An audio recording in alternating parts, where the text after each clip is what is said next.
how and ought we to limit the use of AI and the data that goes into AI. So let's break that down just a little. Inputs and outputs. We're going to focus on the inputs. That seems to be the focus. If you're using AI vendors, they're going to want to use your data to the maximum capability. They're going to want to, they may have nefarious intentions, but let's just assume that they're at worst reckless. At best, it's not really even reckless. They're trying to develop a product. So most organizations, let's give them the benefit of good intentions. They're trying to build a great product and make you a happy customer, literally happy customers. So they need data. Data is the fuel that will enable them to build a better product improvement, to discover what your use cases are. So it used to be ClickTail. In the world of web, it was ClickTail was tracking where your mouse, what you're looking at, what you're typing in, which page you're on, where you're focused. There were heat maps of which parts of a page are interesting to you. In the world of AI, it's which data are you uploading, using, what are the inputs that you put in, and what are the outputs that you require. And the more a vendor has of that information, the better the product they can deliver. But that doesn't absolve us of, as users of AI, of ensuring that we're not uploading data that we ought not to upload. So depending, of course, each one on their situation, it could be confidential data. It could have, rather like under, say, GDPR, restrictions in terms of geographical restriction. So if I've encountered many users of Chinese AI, okay, that's a huge red flag in terms of data transfer. Just because it's AI and not, say, some other vendor, that does not absolve us of being aware of, say, data transfer. They're kind of the same issues that we're familiar with from the world of data protection, per se. On top of that, there would be a lot of risks around, say, re-identification. So with massive data and AI, data that previously was considered, let's call it pseudonymous, or very well pseudonymized at the brink of anonymity, whatever that means, is going to shift. It's going to be very thinly veiled data at this point, okay? Say digital fingerprinting, whoever's familiar with those kinds of terms, with AI, very easy to re-identify that kind of data. So you have to take a very close look at which data you're uploading and what are the risks that go along with uploading that data. I've given a couple of examples because I don't want to grab the conch. Elaborate. I know a lot of my legal colleagues, they hear the term training, and that's what seems to be the bugaboo. They're frightened of training, but training is necessary for the AI to work properly. So how do you address that with a client? Absolutely. Training is necessary. On the vendor side, training is everything. If they're using the kind of massive models, so if the data's on Vertex, you don't have to train Vertex. If the data's on OpenAI, you don't have to train OpenAI. But every other kind of, all the smaller kind of second-tier AI models, they're going to need a lot, especially if they're building their own ranks. They're going to need a lot of data in order to train and improve the outcomes. And then it's up to you. If you're not willing to share data, don't expect to receive the benefits of trained data. So you're going to have that. We have that also in privacy. Will you share data for feedback purposes? Well, if you're not willing to, then you might not get the benefits of the improved models. And it'll be up to the vendor whether they exclude you from certain capabilities if you're not willing to share. But as a lawyer, you'd want to get clarity on what the data is being used for. And is it being limited to training? Where is it going from the vendor? Is it strictly training only? Is it going to be potentially searchable? Can they do deep data analytics around your data that for something other than training the model? You want to avoid all of that. And I know we're all familiar with access control. There's access control inside an AI system that's properly configured, correct? There absolutely must be. There can be, and there ought to be, and that's something you want to check. So just as a banal example, I'm sure many of us are using ChatGPT. So if you're using a free account, then there's much poorer access control than if you're using a paid-for professional 4.0 account. And when you're talking with a vendor, if they don't have that wired tight, then I would run in the other direction. It means they're not being careful with your data, and you're staring a disaster in the face.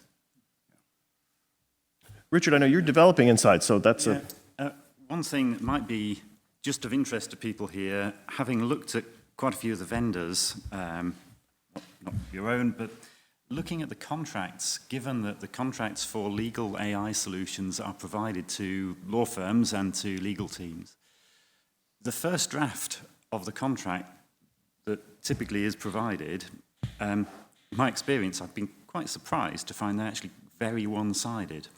Appreciate the vendor needs a lot of data, they need to train their models, but they don't need to use the data for any purpose. They don't need an IP license to use data for any purpose. They don't need an IP license to the prompts and the outputs. I've been surprised that the first draft of those contracts, which are presented as if they're SaaS contracts, often you get a pilot, and therefore they might be given to people on the basis that this is just a 30-year pilot, 30-day pilot, obviously. As we all know, the pilot becomes the contract ultimately when if the thing is renewed. The first drafts of those have been really quite probably unacceptable to most law firms. And I'm very conscious that for a lawyer in a law firm, doing work for the law firm is not the most, it's not the most well-recognized task. Often it is delegated to someone in the organization. It is worth looking at that initial draft because also, unlike SaaS contracts where the ability to negotiate is relatively limited, what we found is actually with the vendors, we've been able to push back on the contract quite considerably. I'm sure you didn't mean this, did you? To which the answer is, oh no, of course you didn't mean that. Well, that's what it says. So can we change that bit, please? I've had numerous conversations, which I suppose I'm only surprised at because these are contracts being presented to law firms, and it's almost, did you think we wouldn't read it?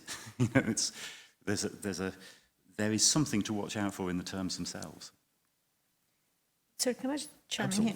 It's very interesting you say that because the discussion actually becomes a very normal discussion about the use of the data. For what purpose? Does it have to be personal data? What exactly are you going to do with our data and how it's going to flow, which becomes very quickly a commercial conversation. So you actually wonder whether this is just an ambit claim. But it is maturing. I think these sort of conversations are being listened to, and the next wave is a little bit more nuanced. Because the irony of the situation is that people have actually understood how important your data governance is. Yes. And so that brings a whole lot of other stakeholders into the conversation. What are you going to actually do? But also how valuable your data is. So they're quite mature conversations on both sides, which certainly from my perspective makes my job in many ways easier because people are very engaged, they're asking the right questions. You don't have to invite them to the table to negotiate. It's their own particular project that they're supporting and they've got the context. So I think that's quite a positive development. Yeah, I think that the language that we see too is kind of, as you say, it's the first blush. Maybe in the last month I've seen 7 or 8 different clients come to me with language. And when you spend the time with them, they really are more interested in the data governance. They're interested in something that probably should have been interested in before, right? So you can have that discussion in a different way just than don't train. It's more like, what are you doing? How are you controlling it? To make sure it's not a black box, I would say, right? Let's talk about governance a little, because I know you had mentioned that before, and I'll start with you. I mean, do you privet your vendors? You know, how do you govern it? Do you have a committee? Do you have a structure set up already? Is it part of something else that already exists? We have a little bit of an allergy to committees unless they really have to exist. But there are committees. So in essence, I would summarize it in kind of 3 stages of governance. There's the normal vendor governance, right? You can't onboard a technology supplier of any kind, whether it's AI or simple. In fact, you probably can't onboard a basic physical delivery of services without some form of vendor governance. So the vendor governance framework has had to expand and become more nuanced and, upskilled in essence to deal with things that they didn't necessarily have to deal with. So that's the kind of the entry point. The technology teams have been trained, and anybody who needs to do anything to do with AI, is mandated to conduct a training program that is developed and built by Macquarie for Macquarie staff that understand some of our operations and some of the nuances given the financial services and the global footprint. And then the third piece really sits with what you'd call pure governance, that there are essentially committees. Obviously, we're a large company, so there are steering committees, usually run by the chief operating officer type function, again, very operational. And so they would work together. And for my part, in terms of sort of legal and DPO, I would be a stakeholder in all of those discussions. And the big piece of governance that we're involved in is that the AI Act is the benchmark in the same way the GDPR is. And so a lot of the governance measures, a lot of the mapping, a lot of the testing is to that. But then it moves to those essentially three lines. Yeah. And from a governance standpoint, I mean, do you have any thoughts coming from the other side? You've been through the governance process of the DDQs and all the DPI, everything that you have to respond to. Are we asking the right questions? No, not really. Most organizations I've been working with have not been asking the right questions. So here's an example of how I think it ought to be. The governance often comes from its grassroots in most organizations. So most AI uses are not being thought out by the heads of IT or by the COO. They're being thought out by someone in engineering or in product or in HR, and they say, oh, I heard about this really cool tool, I'm going to use it. First they use it, then they ask if they can use it. And it comes from the ground up, okay? So they've already probably sent a whole bunch of personal data, confidential data. They're using open source, they're sharing, whatever it is, all these kinds of risk, big red flags are waving before IT even knows about this. So there is a world of shadow AI. It's AI that is ungoverned. It's AI that is being used across the organization by HR folks to write reports, which they can't be, they can do it, but why spend 5 hours writing a report that AI can do for you in 5 minutes? And why draft emails so carefully and cautiously over hours when it can be done in seconds? And why write code when Cursor can do it for me in moments? Anyone who's clued into AI is already using it, and in the best case scenario, they will self-report it if you ask them very nicely. So I think that the governance has to come predominantly from the ground up in almost every organization, in every business unit. People are already using it. They're doing it. Now the question is, can you get a handle on it? Can you get some control on it? Can you put some limits around the inputs and the outputs? Who gets to use it and for what purposes? So I think shadow AI is a massive challenge for all organizations today in terms of governance.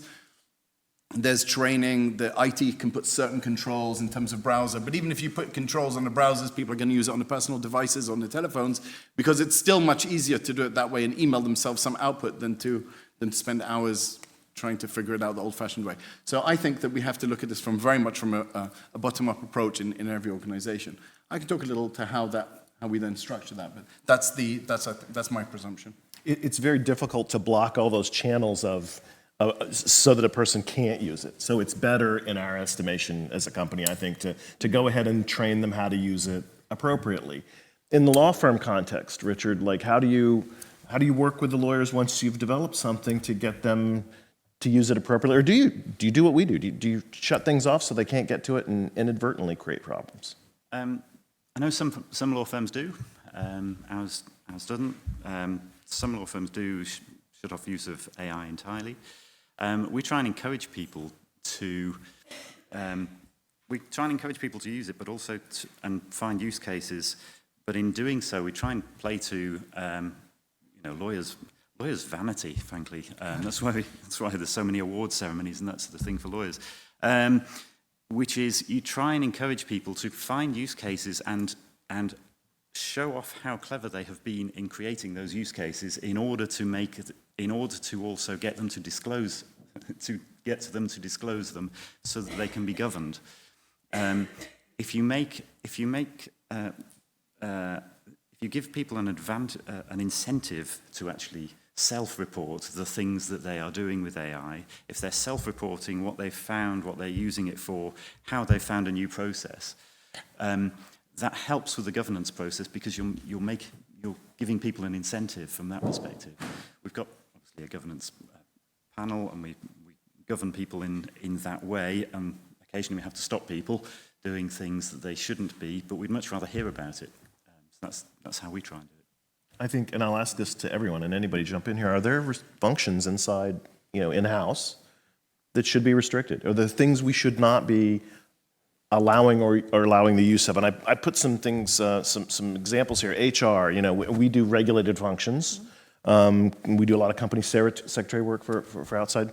Are there things, or is the AI with certain controls pretty much appropriate for any use? Look, I think we're all from my perspective, we're all on a bit of a journey, to use a coined phrase. I think yes, but when and under what conditions? So for example, when a lot of organisations in financial services, as you know, are really focused on AI in a very commercial business process, efficiency, non-contentious way. So if you're doing very contentious things with very sensitive data, that's not the first place you would start when you're first implementing technology, when you're first learning what its parameters and powers are. But in principle, it's a question of how you would stage it on a risk-based approach. And certainly the position we've taken is that personal information is off limits for those early cases. But in our particular organisation, there are still lots of use cases to explore without starting with something super sensitive, on the basis that those lessons will then be baked in. And I very much echo what's already been said, that prohibiting things is really very counterproductive. By enabling it and staging it, you really get a very virtuous cycle of people learning and sharing. And in fact, you actually pick up a much better risk that you might not have necessarily anticipated if you had just simply created the distance with the technology that you're exploring. So incrementalism, I think, is the answer. Yeah, I find myself preaching about use cases, and I think it's good to come from the standpoint of what is your use case? Don't come to me and say, I want to use AI. Come to me and say, I'm trying to do this. Is there a better way? Workflows, for example. And then, Aryeh, do you want to talk about some of the workflows that are appropriate or just useful that maybe we haven't thought of yet? Sure. Well, I'll take a slightly more laissez-faire approach than you mentioned, Olga, but that's because I'm not advising a highly regulated financial institution. I'll say I don't really think there are any use cases that are not per se that are inherently inappropriate for AI use. And I'll go the other way and say I can hardly think of any that are not inherently appropriate for AI use. And I want to add something to the mix here, and that is the concern that I think many employees, people all over the world are going to have with not using AI and therefore becoming largely either superfluous, soon enough redundant, irrelevant, losing touch with crucial skills. So whether you're in the CFO office, COO, in HR, in law, if you are being separated, if you're being excluded from the world of AI for the next 2-3 years, I think your job is at risk. Your job is already at risk. Everyone in this room, your jobs are at risk. But if you are not using AI, clued in on the ball, then you'll find yourselves in 2028 behind the curve. And not any one of you specifically, I'm sure you're wonderful what you do and completely irreplaceable, but AI is coming for our jobs. And if your job can be delivered over Zoom, then AI will soon be able to do it better than you. So if you're not on top of the use of AI tools, then within a very short time, I think you're becoming a little outdated and superfluous. So therefore, I would say that there's a risk, not only to using it, there's risks to using AI. Of course there are. There's a major risk to not using AI.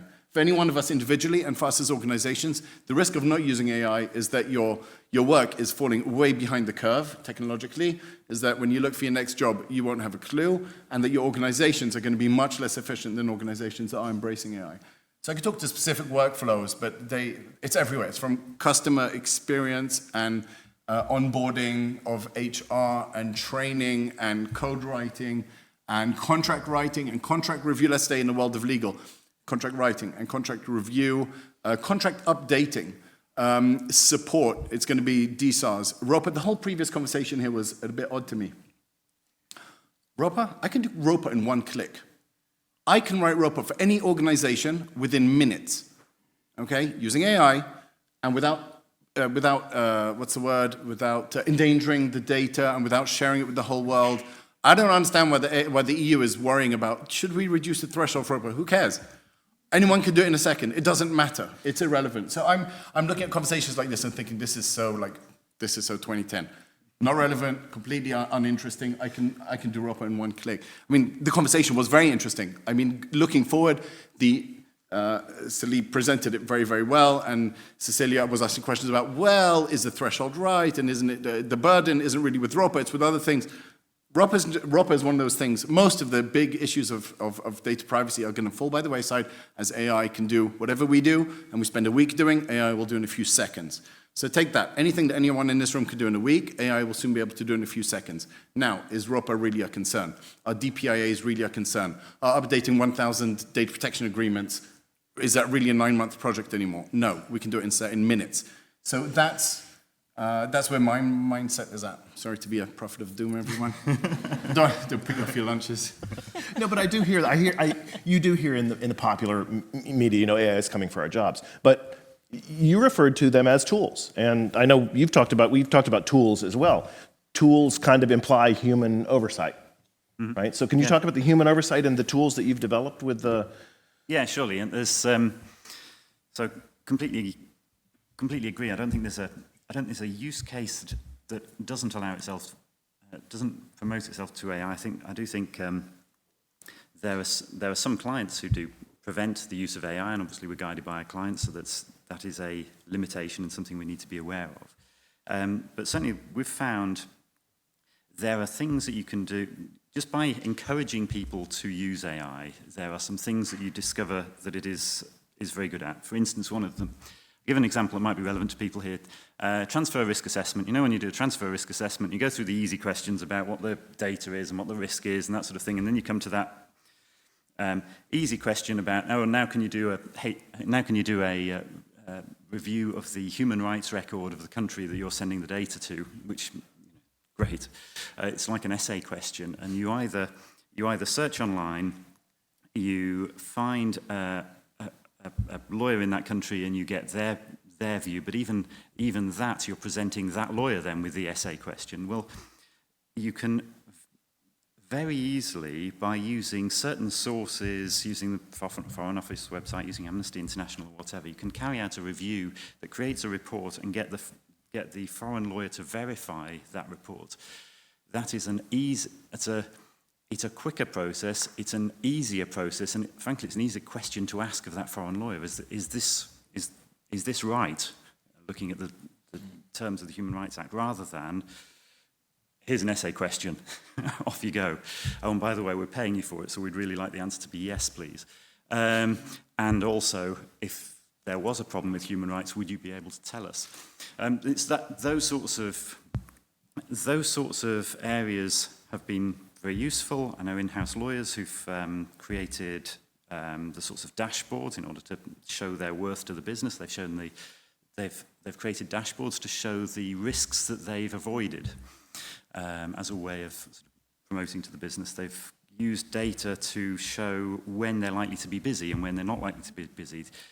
That sort of data is phenomenally useful if you're reporting back to the board. And it's exactly what AI makes it quite easy for anyone to do, is to create those sorts of tools. Yeah, I'm not an agent of doom. I have to disagree with you, I'm sorry.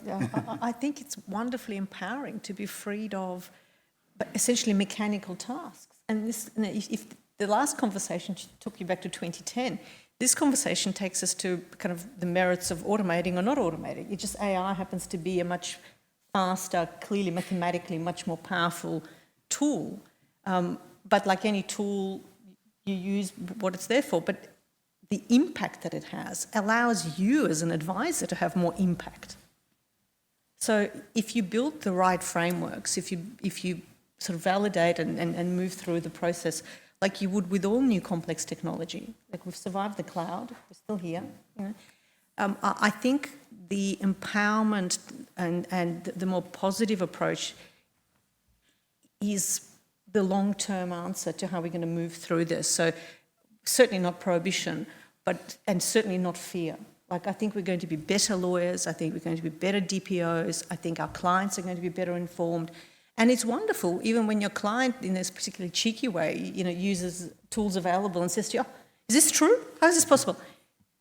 That engagement actually lends itself to a much deeper engagement than starting from zero. And those conversations, and let's face it, we've all had them either as lawyers or as DPOs. Like, what are you doing here? There's no personal data here. We don't need you. Like, what's the story? Those conversations are gone because that story is just told in a much more colourful way, in a much more interdisciplinary way, but we still have the responsibilities that we have. You know, I don't sit there and code security programs in the same way that my security counterparts in the organisation don't give legal advice. But I actually think that's the opportunity to work together and the necessity to work together that AI creates is where the conversations are. And I think that's actually a very positive and very optimistic line of inquiry.